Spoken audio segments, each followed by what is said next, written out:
prática de políticas públicas ambientais, a partir da obra de Barbieri, capítulo 3. Que a proposta é nós conversarmos sobre esse desdobramento das estratégias governamentais em políticas públicas, principalmente no Brasil. Mas como é que isso conceitualmente é observado e pontuado na literatura, a política pública em torno do que é obrigatório, do que é estimulado pelo poder público e de que forma esse efeito do poder público pode desencadear em estratégias positivas para as organizações nos mais variados setores. Então, a gestão ambiental, inicialmente, principalmente nos países europeus, as suas manifestações em torno do poder público vinham em torno de solucionar problemas de escassez de recurso. Ou seja, se utilizava muita madeira, muito minério, e com a possibilidade de escassez desses recursos, o poder público começava a regulamentar o seu uso, para que de alguma forma houvesse algum tipo de reposição natural. Mas à medida que o tempo foi passando, percebeu-se que a taxa de uso dos recursos naturais era muito maior que a sua capacidade de recomposição, principalmente no que tange à madeira. E aí, além disso, após a Revolução Industrial, com a intensificação da produção em massa, das máquinas a vapor, das grandes navegações, a partir dos barcos a vapor e também do transporte via locomotivas a vapor, tudo isso começou a gerar uma grande emissão de CO2, juntamente com a devastação das florestas, principalmente nos países europeus e na América do Norte. A poluição também começou a fazer parte de uma preocupação governamental. Apesar de não existir instrumentos ainda para se medir essa poluição, ela já era perceptível a olho nu nas grandes cidades. E aí o poder público começou a, de alguma forma, regulamentar. Então, essas iniciativas do governo, por muitos e muitos anos, por décadas, não por séculos, porque o problema da poluição ele é muito recente, né? Final do século XIX e por todo o século XX, e agora intensamente no século XXI, ele começou muito, a interferência do poder público muito no corretivo. Então, por exemplo, com grandes acidentes ambientais, se via a necessidade de aplicação de multas ou de reconstituição de determinada área. E essas ações acabavam sendo pontuais, pouco integradas, de baixa eficiência, e dificilmente conseguia se sanar todos os danos, principalmente com relação aos impactos na comunidade, no seu entorno, e aos impactos da natureza. Mas a partir da década de 70, e com os grandes eventos internacionais que começam nesse período, então a partir da Conferência de Estocolmo, a partir do relatório Limites do Crescimento, da publicação do livro da Rachel Carson, Primavera Silenciosa, os movimentos de contraculturais, movimentos hippies, o questionamento e Guerra Fria, então vários eventos políticos acontecendo, e aí começa a surgir nos países a política pública, tentando articular essas questões ambientais.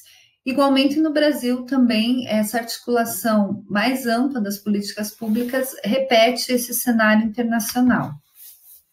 Então, a gestão ambiental pública, ela se caracteriza pela ação do poder público conduzida segundo uma política pública ambiental. Então, é o poder público elaborando essa regulamentação, acompanhando, analisando, atualizando e cobrando as pessoas, as organizações, uma conduta que corresponda à política pública ambiental.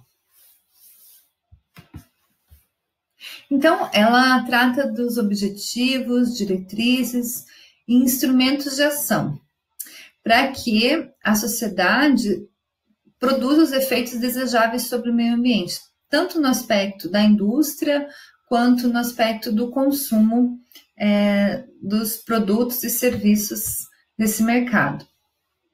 Então, uma coisa interessante é essa determinação, essa definição teórica da política pública explícita e política pública implícita. Isso também se traz dentro da literatura da economia, né, quando um determinado objetivo ele é explícito ou implícito. Então, o que é uma política pública explícita? Ela é criada para alcançar efeitos ambientais benéficos específicos. Então, é uma política pública para a gestão da água, para a gestão das bacias hidrográficas. Ela vai tratar exatamente das questões pertinentes a essa temática. Já uma política pública, um instrumento de política pública implícito, ele vai alcançar os efeitos pela via indireta, pois não foi criado para isso. Então, é uma política pública que foi criada para uma outra finalidade e acaba beneficiando uma outra situação. Por exemplo, investimentos em educação, de maneira geral, torna a população mais consciente dos problemas ambientais. Esse é um exemplo de política implícita. Por quê? Porque a política educacional torna as pessoas mais conscientes, com maior poder de análise crítica, maior conhecimento sobre o ecossistema, sobre a natureza, sobre os sistemas biológicos, e isso faz com que ela mude o seu comportamento. Então, não é uma política específica ambiental, mas torna implicitamente positivo nesse sentido. Então, quando se fala em instrumento de política pública ambiental, geralmente se quer indicar aquele instrumento que visa diretamente as questões ambientais, ou seja, são explícitos, ok? Então, são políticas públicas, podem ser legislações, podem ser impostos, taxas. Aí a gente vai ver vários exemplos, tá? Mas eles foram criados especificamente para a área ambiental, são explícitos. E aí a literatura divide em 3 grandes grupos. Então, os instrumentos explícitos de política pública podem ser de comando e controle, ou seja, eles exigem um determinado comportamento da sociedade através de padrões de emissão, de qualidade, de desempenho, tecnológicos, proibições e restrições sobre a produção, a comercialização, o uso de produtos e processos, o licenciamento ambiental, o zoneamento ambiental, o estudo prévio de impacto ambiental. Então, todas essas questões são abordadas no Brasil através de legislações e normas técnicas específicas de um determinado setor também. Então, são comandos e controles, são leis que têm que ser seguidas, leis, regras, diretrizes. Já um instrumento explícito econômico, não de comando e controle, ele envolve transações financeiras, que podem ser com o custo para a população ou para o poder público. Então, podem ser tributos sobre poluição, então, um determinado vazamento da indústria petrolífera, existe uma multa, né? Ou a própria poluição da implantação de uma determinada fábrica de um determinado local. Existe um imposto sobre a emissão de poluentes. Sobre o uso de recursos naturais, incentivos fiscais para reduzir emissões e conservar recursos. Aí não é um tributo, aí é um incentivo, a gente chama de subsídio. Financiamento em condições especiais, né? Desenvolver uma determinada região, por exemplo, para trazer indústrias, trazer turismo, trazer comércio, há subsídios para que as pessoas se implantem naquele local. Criação e sustentação de mercados de produtos ambientalmente saudáveis, também o governo pode favorecer, através de instrumentos econômicos, esses mercados, permissões negociáveis, sistemas de depósito, retorno, poder de compra do Estado. Então, são todos instrumentos econômicos para favorecer o meio ambiente. E aí outros, também chamados de instrumentos de mercado, não são os econômicos, não são os de comando e controle. Eles podem oferecer apoio ao desenvolvimento científico e tecnológico, pode ser através da educação ambiental, unidades de conservação, informações ao público. Então, N possibilidades no cotidiano das organizações e das pessoas que acabam favorecendo o meio ambiente. Nós vamos ver alguns exemplos e discorrer sobre esses 3 tipos de instrumentos. Então, o instrumento de comando e controle, primeiro deles. Trata-se do exercício de poder de polícia dos entes estatais e, como tal, se manifesta por meio de proibição. Então, é proibido jogar lixo na rua, é proibido jogar lixo nos rios, restrições e obrigações. As pessoas são obrigadas a levar o lixo para coleta pública. Impostos aos indivíduos e organizações sempre autorizados por normas legais. Então, existe alguma regulamentação que define a forma de comportamento. Os instrumentos de comando ou controle, ou também chamados de regulação direta, os mais conhecidos são aqueles que estabelecem padrões ou nível de concentração máximos aceitáveis de poluentes. Por exemplo, é a poluição que pode ser emitida pelo escapamento dos veículos automotores, né? Então, quando há uma desregulagem no motor, principalmente nos caminhões e nos ônibus, a gente vê muito na rua, aquela fumaça preta, isso é um descumprimento dos instrumentos de comando e controle, porque existem níveis máximos permitidos. Então, acaba que um caminhão desse vai poluir mais do que 100, 200 automóveis. Então, esses padrões, eles podem ser de 3 tipos, instrumentos de comando e controle. Padrão de qualidade ambiental, né? Então, que pode servir para esse exemplo que eu falei dos motores. Padrão de emissão pode servir para pode servir para emissão de chaminés de fábricas.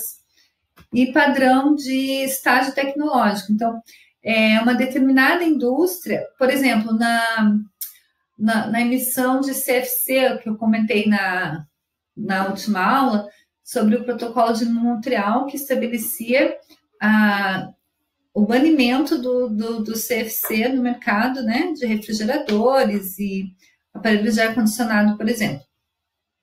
Isso é um padrão estágio tecnológico, não pode mais usar esse tipo de gás na indústria. Então, isso é um instrumento de comando e controle. Também são instrumentos de comando e controle as proibições ou banimentos da produção, comercialização e do uso de produtos, cotas de produção, comercialização, utilização de materiais ou recursos. Então, uma definição de materiais, de químicos, de produtos nocivos à saúde humana, né, que não podem, por exemplo, ser emitidos por empresas, não podem ser gerados efluentes com determinados produtos químicos em determinado setor organizacional, porque esses produtos já foram banidos. Instrumentos econômicos. Então, o primeiro tipo de política pública explícita que nós vimos foram os instrumentos de comando e controle, que definem o comportamento no mercado, em razão de regulamentações, legislações, diretrizes. Já os instrumentos econômicos envolvem a relação quando o poder público procura influenciar o comportamento das pessoas em relação ao meio ambiente, estabelecendo benefícios ou custos. Então, eles podem ser de 2 tipos, fiscais e de mercado. Os fiscais são os tributos ou subsídios dentro dos instrumentos econômicos. Eles se realizam mediante transferências de recurso entre os agentes privados e o setor público.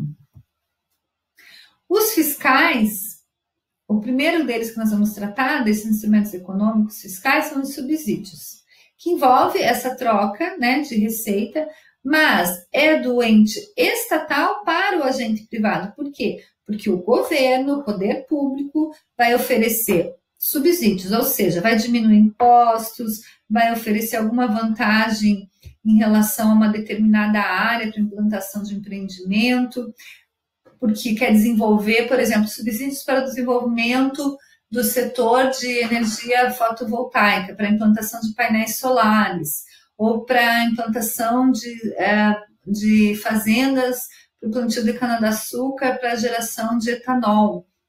Então, o governo pode fornecer subsídios para promover esses setores da indústria. Já os tributos são recursos do agente privado para o poder público, geralmente em decorrência de algum problema ambiental. Pode ser um imposto sobre emissões, por exemplo, ou um imposto sobre alguma multa, pode ser uma taxa de água, taxa de esgoto, de iluminação, ou contribuições de melhoria em uma determinada região, a limpeza de um rio que fica próximo à instalação, isso pode gerar alguma contribuição de melhoria dentro do IPTU da organização, por exemplo. Ainda dentro dos instrumentos econômicos, há aqueles chamados de mercado. Aí vem um conceito que é muito conhecido na literatura, chama princípio poluidor-pagador. Então, a cobrança de um imposto ao poluidor é um modo de internalizar os custos sociais no sistema de preço do poluidor, afetando desse modo a demanda pelos seus produtos e a realização de lucros. É muito polêmico esse conceito, porque, segundo essa teoria, a pessoa que polui paga uma multa. E é o que a gente vê muito nesses grandes acidentes ambientais. E isso já foi constatado por especialistas, por cientistas, por cientistas sociais, que jamais o pagamento de um tributo por um poluidor vai sanar o dano causado. Então, é um princípio muito discutido. Primeiro que as multas acabam sendo recorridas milhares de vezes e não se chega ao pagamento do valor de fato devido, e esse valor não chega às mãos daquela população que foi gravemente lesada. E segundo, que não exime da culpa estar pagando pelo mal que causou a natureza. Então, é um princípio da economia trazido para o meio ambiente que acaba não sendo bem recebido. Então, o princípio do poluidor-pagador ainda impõe ao Estado o dever de estabelecer um tributo ao agente poluidor, o que é muito difícil você definir o valor da natureza, o valor do planeta, né? Usuário ou não de algum serviço público destinado a tratar a poluição. Ainda dentro dos instrumentos econômicos, o princípio poluidor-pagador, ele pode estimular comportamentos socialmente desejáveis e desestimular os indesejáveis. Então, ele pode ser transferido para as políticas públicas de modo a trazer um certo equilíbrio. Então, aqui alguns exemplos. A cobrança de um imposto sobre produtos que geram resíduos tóxicos arrecada receitas para cobrir os gastos com a gestão pública desse resíduo. Por exemplo, coleta, tratamento, disposição em aterros, que pode ser um imposto sobre empresas que produzem tintas, empresas que produzem produtos que não podem ser reciclados, alguns tipos de plástico, por exemplo, ou resíduos químicos, tóxicos, utilizados na indústria cosmética, né? Na indústria cosmética utiliza muito petróleo. Então, esses impostos, de alguma maneira, tentam equilibrar o trabalho que dá para o poder público gerenciar aquela coleta de resíduos tóxicos, né, que é feita em muitas cidades, é feita em Curitiba, é feito aqui no litoral, quando nós chamamos uma empresa até para vir coletar aqui na universidade. Isso é financiado pelo poder público. A Política Nacional de Resíduos Sólidos regulamenta que o poder público deve promover essa coleta de resíduos sólidos tóxicos no município. Então, essa empresa que produz esse resíduo tóxico acaba sendo sobretaxada em imposto para que parte desse valor pago vá para o gerenciamento desse resíduo. A coleta de pilhas, por exemplo, essas pilhas que a gente utiliza em casa, elas são altamente tóxicas e as prefeituras, elas têm por lei a obrigação de fazer essa coleta para que ela não vá parar no aterro sanitário e não polua o lençol freático. Então, mais um exemplo de princípio poluidor-pagador. Então, ainda continuando os instrumentos econômicos, que seria a segunda forma de política pública explícita, nós vimos os instrumentos de comando e controle e os instrumentos econômicos. Eles têm sido apontados como mais aptos para induzir um comportamento mais dinâmico por parte dos agentes privados, comparativamente aos de comando e controle. Então, a relação com o pagamento financeiro parece, né, pelo acompanhamento histórico, que tem sido mais efetivo do que os instrumentos de comando e controle, pois geram estímulos permanentes para que as empresas deixem de gerar poluição. E aí, o terceiro tipo de política explícita seriam os instrumentos públicos de mercado. Então, seriam transações entre agentes privados, mas o governo, ele intermedia isso como agente regulador. Então, através de avanços na ciência, na tecnologia, na educação ambiental, novos produtos e processos surgem para aumentar a eficiência dos recursos produtivos e reduzir as emissões. Alguns exemplos aqui de instrumentos públicos de mercado: os mecanismos de desenvolvimento limpo, os créditos de carbono, dando direito a algumas empresas que negociam, que compram esses créditos de aumentar seu nível de poluição. A logística reversa, que seria a obrigatoriedade de determinados setores, como a de lâmpadas e de medicamentos, de recolher os seus resíduos. A redução de impostos para empresas que usam matéria-prima reciclada. Seriam alguns exemplos. Então, há 3 objetivos importantes, dada a magnitude de aquisições de bens e serviços por parte dos governos. Então, o governo, dentro dessa lógica de política explícita, e aí pensando no mercado, nessa relação com os agentes de mercado, ele pode ser um multiplicador de iniciativas, como reduzindo os impactos ambientais das atividades do próprio governo. Então, existem iniciativas como a A3P, que é a Agenda Ambiental da Administração Pública, que é um roteiro, ela abrange um roteiro de ações, desde as licitações sustentáveis, desde o uso de energia, geração de resíduos, treinamento, conscientização ambiental. Então, existe dentro do Ministério do Meio Ambiente, no Brasil, uma agenda, né, que compõe diretrizes para o poder público melhorar suas práticas ambientais.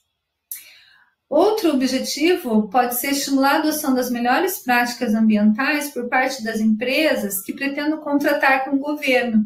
E aí seriam as licitações públicas, que, na verdade, até está dentro do primeiro objetivo. A empresa exigir padrões, bons comportamentos ambientais para quem vai fornecer para o poder público. Servir de exemplo para as demais organizações da sociedade para que escolham os melhores bens e serviços do ponto de vista ambiental. Os governos, então, devem promover alternativas viáveis para o desenvolvimento sustentável nos seus 3 eixos, também chamado tripé da sustentabilidade.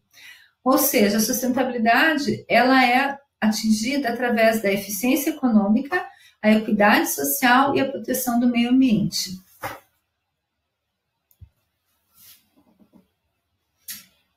Assim como os instrumentos de políticas públicas para o desenvolvimento da ciência e tecnologia são importantes instrumentos implícitos de política ambiental. Através da promoção do desenvolvimento da ciência e tecnologia, pode-se ter diferentes comportamentos na esfera ambiental, como, por exemplo, a promoção do desenvolvimento de energias renováveis. A eficácia dos instrumentos explícitos de política pública ambiental depende dos instrumentos de outras políticas públicas, pois tudo está relacionado. E aí nós temos os acordos voluntários. O que são os acordos voluntários? Eles são diferentes daqueles 3 anteriores que nós vimos, os de mercado, os econômicos e os de comando e controle, porque os outros 3 são permeados pelas políticas explícitas do governo, do poder público. Os acordos voluntários não há uma obrigatoriedade, são acordos públicos ou privados, mas que as organizações aderem por livre arbítrio.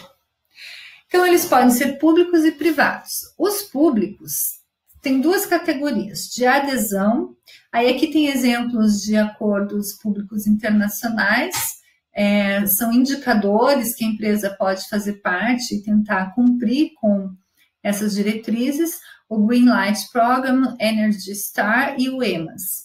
O EMAS é na Europa. Os negociados, exemplo, política ambiental setorial dos Países Baixos. Então, são incentivos que o poder público dá para que as organizações, as instituições tenham comportamentos ambientais mais proativos.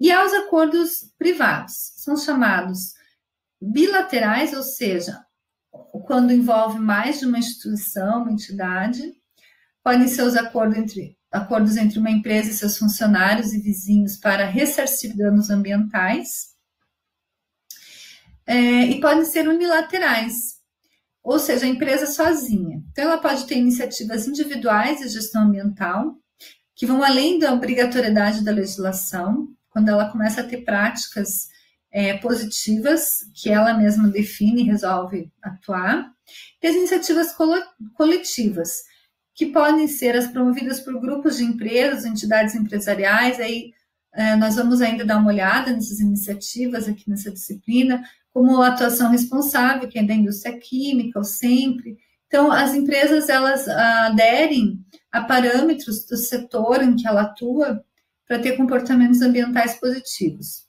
Ou por entidades independentes, como a ISO 14000, o Global Compact, o SERES, o GEM, são relatórios que a empresa resolve aderir para participar dessas diretrizes e também impulsionar um bom comportamento ambiental. Todos eles são voluntários, nada disso existe a obrigação de aderência. E aí falar um pouquinho sobre a política pública ambiental brasileira. O poder público no Brasil começa a se preocupar com o meio ambiente na década de 30. Por quê? Porque foi em 1934, devido à extrema exploração dos recursos naturais, a industrialização recente do país, e então começam a ser promulgados os primeiros códigos ambientais, o Código de Caça, o Código Florestal, o Código de Minas e o Código de Águas. São dessa época, mas qual que é a diferença desses códigos para a legislação da década de 70? Porque esses códigos são específicos para tratar um determinado problema, como as florestas ou as águas. Depois é que se tem no país, por exemplo, a promulgação da Política Nacional do Meio Ambiente, que é uma legislação mais abrangente e que segue diretrizes internacionais. Nesse caso aqui, no início do século XX, era realmente emergencial a fim de minimizar os danos que estavam sendo causados com grande intensidade nesses meios da natureza. Então, no início da década de 80, aí já aconteceu a Conferência de Estocolmo, e o movimento internacional está bem fortalecido em relação a essa dinâmica. Aí esses problemas que vinham sendo tratados de modo isolado e localizado, passaram a ser considerados generalizados e interdependentes. E aí começa-se a pensar em uma política nacional para o meio ambiente no Brasil. E em 1981, a Lei 6938 estabeleceu a Política Nacional do Meio Ambiente. Então, isso anos antes da Rio 92, né? Então, a nossa legislação é uma lei excelente e ela é antiga. Nós temos boas legislações ambientais, mas uma dificuldade em se cumprir o que a lei exige.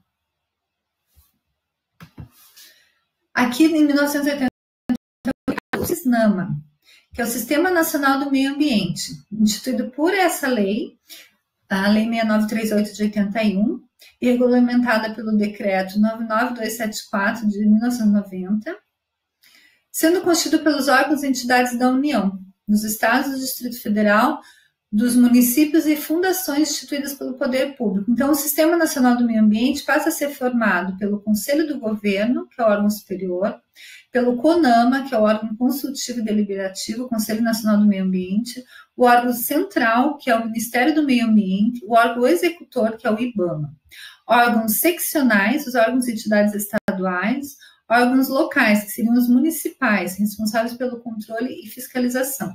Então, tudo isso se constitui e passa a ter validade na fiscalização, no planejamento do Sistema Nacional do Meio Ambiente no Brasil em 1990, regulamentado pelo decreto de 1990. Antes disso, em 1988, a Constituição Federal estabeleceu a defesa do meio ambiente como um dos princípios a serem observados para as atividades econômicas em geral, e incorporou o conceito de desenvolvimento sustentável no capítulo 6, artigo 245, dedicado ao meio ambiente. Isso, para a época, foi uma grande inovação. Então, de acordo com a Constituição Federal, todos têm direito ao meio ambiente ecologicamente equilibrado, todos. Bem de uso comum, ou seja, é de todos, do povo e essencial à sadia qualidade de vida, impondo-se ao poder público e à coletividade o dever de defendê-lo e preservá-lo para as presentes e futuras gerações. Olha aqui o conceito de desenvolvimento sustentável, que saiu em 87, em 88 já estava na Constituição do Brasil. Isso é fantástico, foi super dinâmico e super inovador. E aqui estabelece um comprometimento do poder público na sua principal esfera, que é o principal documento nacional, né, a principal legislação, que é a Constituição Federal do Brasil. Outras inovações importantes dessa Constituição em 88, que é a válida até hoje, estabeleceu o respeito ao meio ambiente e o aproveitamento racional dos recursos como um dos requisitos para caracterizar a função social da propriedade rural. Racional e respeito ao meio ambiente na propriedade rural. Isso está na Constituição.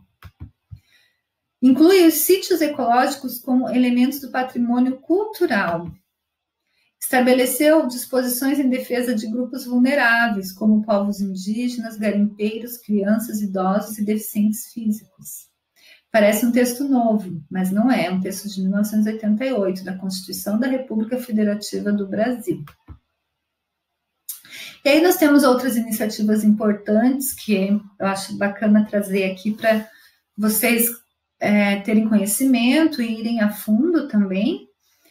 A Lei 6938, então, a Política Nacional do Meio Ambiente. A Lei 9795 é a Política Nacional de Educação Ambiental.